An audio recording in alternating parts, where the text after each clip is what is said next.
Je viens de terminer Les Nuages de Magellan d'Estelle Faye, un roman de science-fiction qui nous emmène loin dans le temps et dans l'espace, aux côtés d'un duo féminin confronté à des aventures à la fois personnelles et universelles.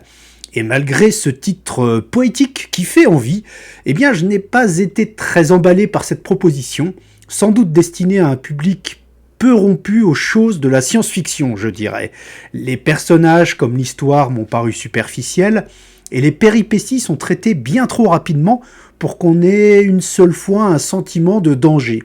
Et puis enfin, le style de ce livre est purement illustratif et il est donc assez oubliable.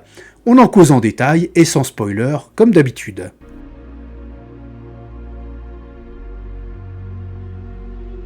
Avec Les Nuages de Magellan, Estelle Faye propose un roman de science-fiction qui explore le sous-genre du space opéra matiné de fantasy. On va découvrir des races extraterrestres, des mondes étranges, voyager dans des vaisseaux de différentes tailles et de différentes fonctions.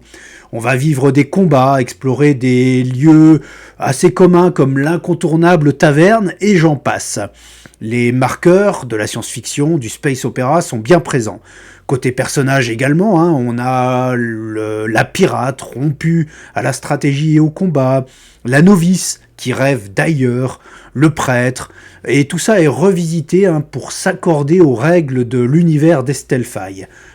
Elle coche des cases. Et on coche aussi des cases des romans dits young adult. Une protagoniste principale jeune, des héroïnes plutôt que des héros, la recherche d'identité et les relations amoureuses, une amitié forte, la révolte, la découverte de soi, tout ça avec un rythme rapide et un vocabulaire très accessible. Un mot sur l'histoire, donc nous sommes 600 ans dans notre futur et l'humanité a conquis toute la Voie lactée grâce à son utilisation de la matière noire. Mais désormais, l'exploration spatiale n'est plus d'actualité parce que les compagnies, qu'on comprend être une prolongation des firmes ultra-puissantes actuelles, eh bien ces compagnies gèrent les affaires à l'échelle de la galaxie d'une main de fer.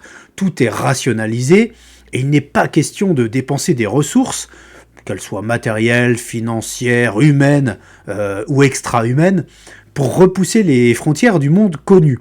Mais des révoltes grondent pour dire le mécontentement et de la manière dont les compagnies gèrent la Voie lactée, et d'aucuns songent avec nostalgie à cette époque où les pirates voguaient parmi les astres pour faire entendre une autre voix.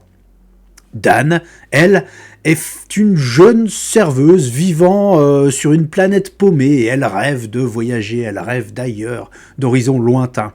Elle est fascinée par Mary, une cliente de son bar auréolée de mystère. Et évidemment, toutes les deux vont se liguer dans une aventure qui les mènera, vous le saurez en lisant ce roman.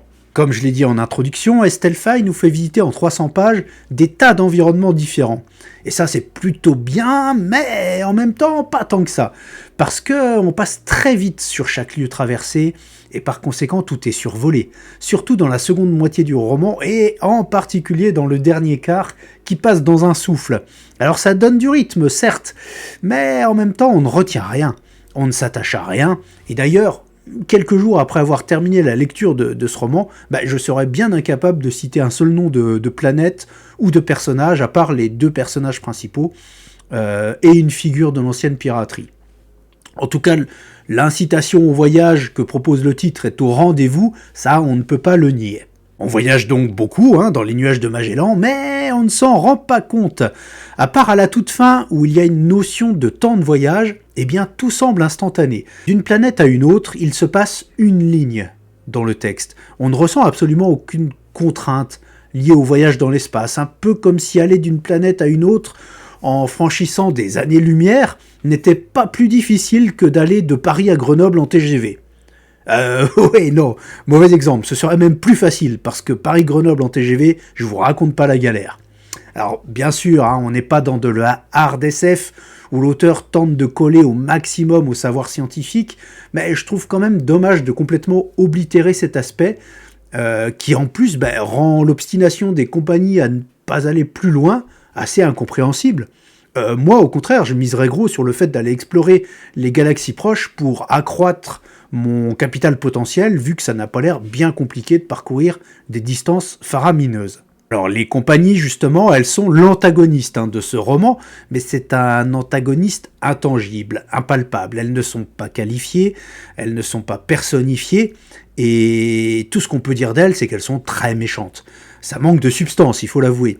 Alors c'est dommage, parce que le prologue laissait entendre quelque chose de très intéressant, justement. Je dirais même quelque part que c'est ce prologue qui m'a le plus intéressé dans ce roman, même s'il est un peu trop ancré dans le présent pour sembler réaliste dans un futur lointain. Du côté des thèmes traités, c'est assez classique dans ce type de roman, capitalisme et oppression des masses, liberté, envie de grands espaces, d'émancipation, de découverte, d'aller au-delà, la répression, les différences entre les êtres vivants, la piraterie, l'utopie, l'humanité versus les androïdes, les machines, les intelligences artificielles. Les arcs narratifs des personnages principaux sont globalement très classiques mais bien traités. Quelques situations sont un peu tirées par les cheveux, j'ai trouvé. On a vraiment du mal à croire certains passages, surtout en fin de livre.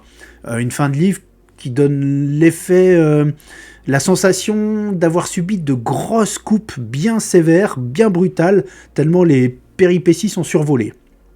Un bémol aussi sur l'impression que j'ai eue tout au long du roman, à part à la fin, que les héroïnes en fait subissent les événements. Elles n'en sont quasiment jamais actrices, elles ne font qu'y réagir, et ça non plus, ça n'aide pas vraiment à s'attacher.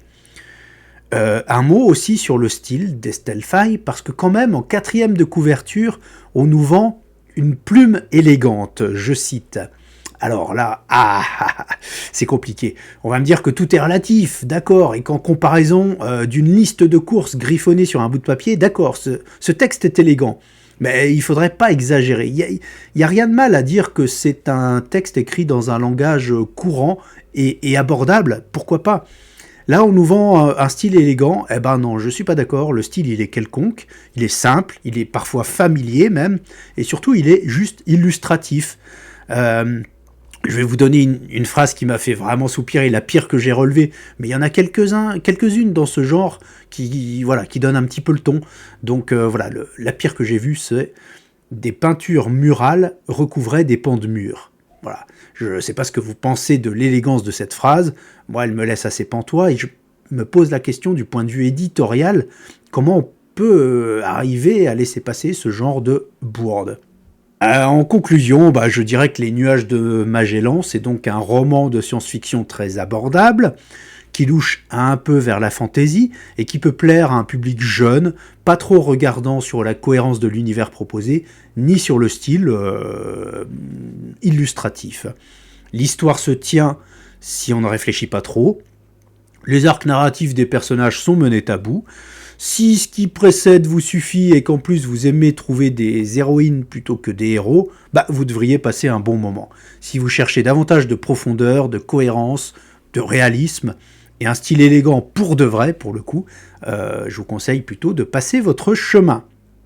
Travailleurs, travailleuses, on vous ment, on vous spolie, mais bonne lecture quand même.